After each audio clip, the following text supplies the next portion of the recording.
All right, finally getting to a review, additional thoughts video for Balloonerism. I actually I took notes, physical, physical notes of all things.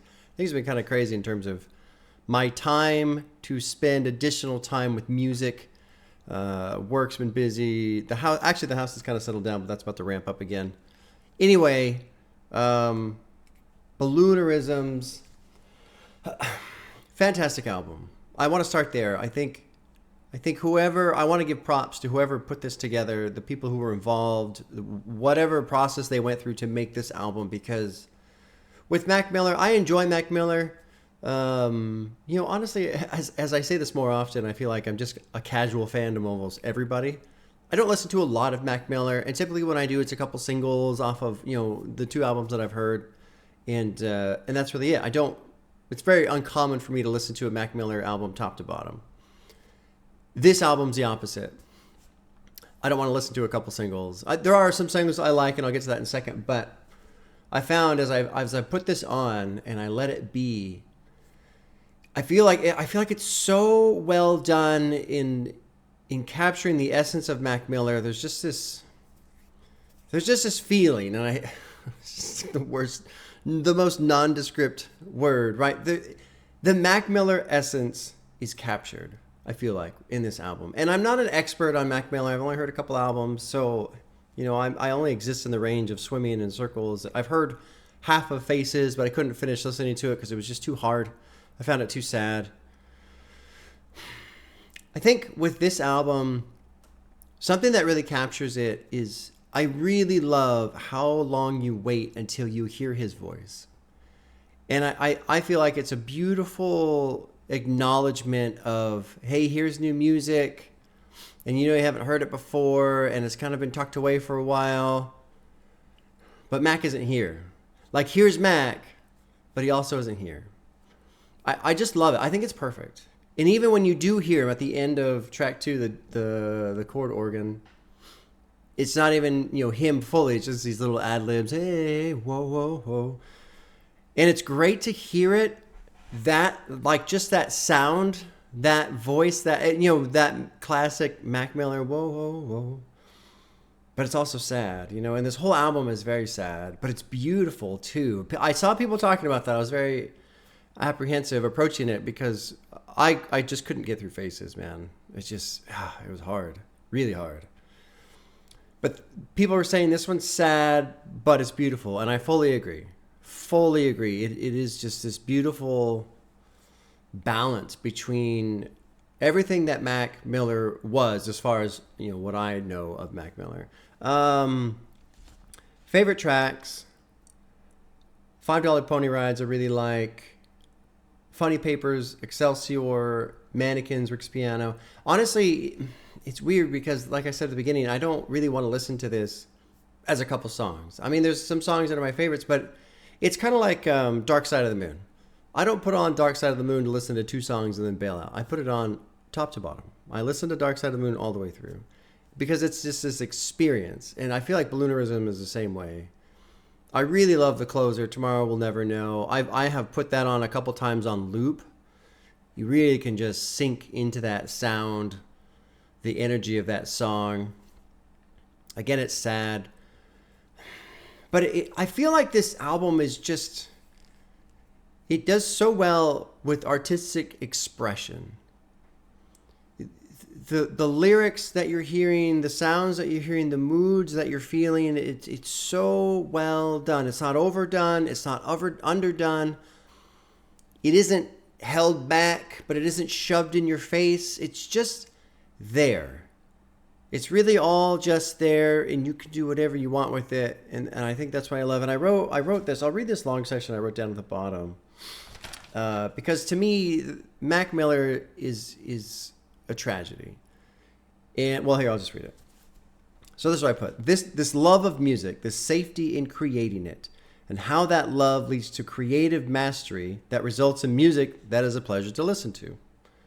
That draws fans and brings fame and money and access to all of the vices Mac seems to suffer. So methods of coping come in, and ultimately that brings Mac to diving into these sessions, music sessions, of creating, his true joy, that eventually leads to the creation of music that people enjoy, that leads to more fans, that leads to more money, more fame, access, vices. And to me, that's what's so sad about Mac Miller. And I finally figured it out today, why his life and his passing and everything that happened with him is so sad to me, because lots of people have died in tragic ways and too young and all these things, right? It's true in so many scenarios.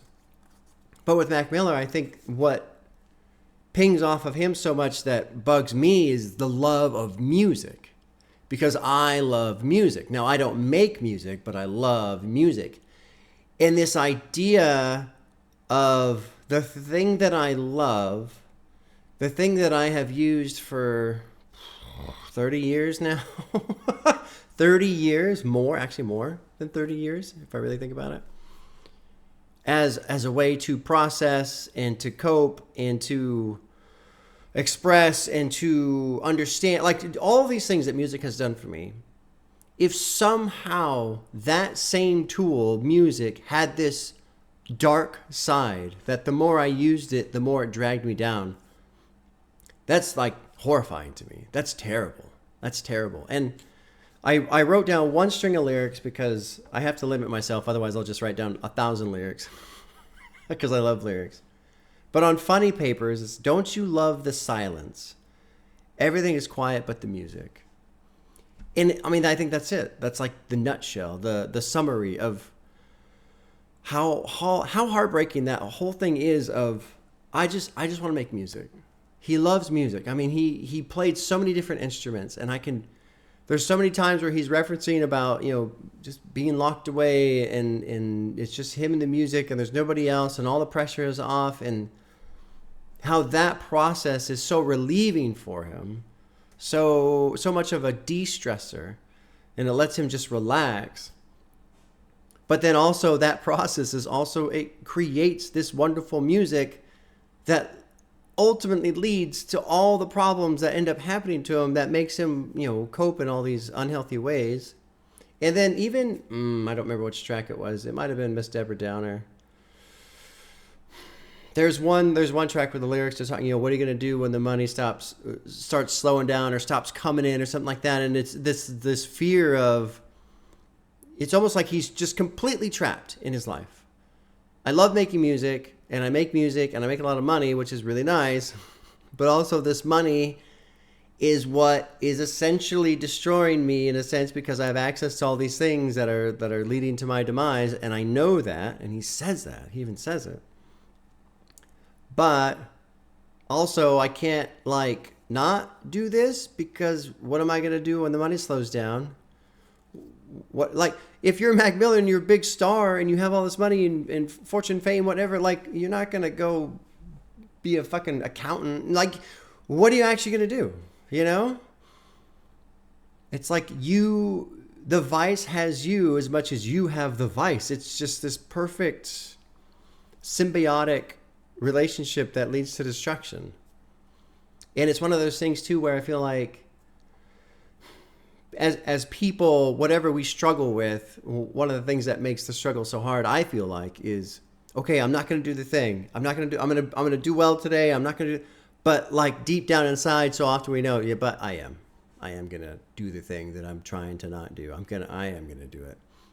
It's like there's this weird switch, Sometimes you can switch it down. No, I'm not going to do the thing. And then other times you're telling yourself, I'm not going to do the thing, but you already know what's going to happen once. Anyway, I think you guys kind of understand.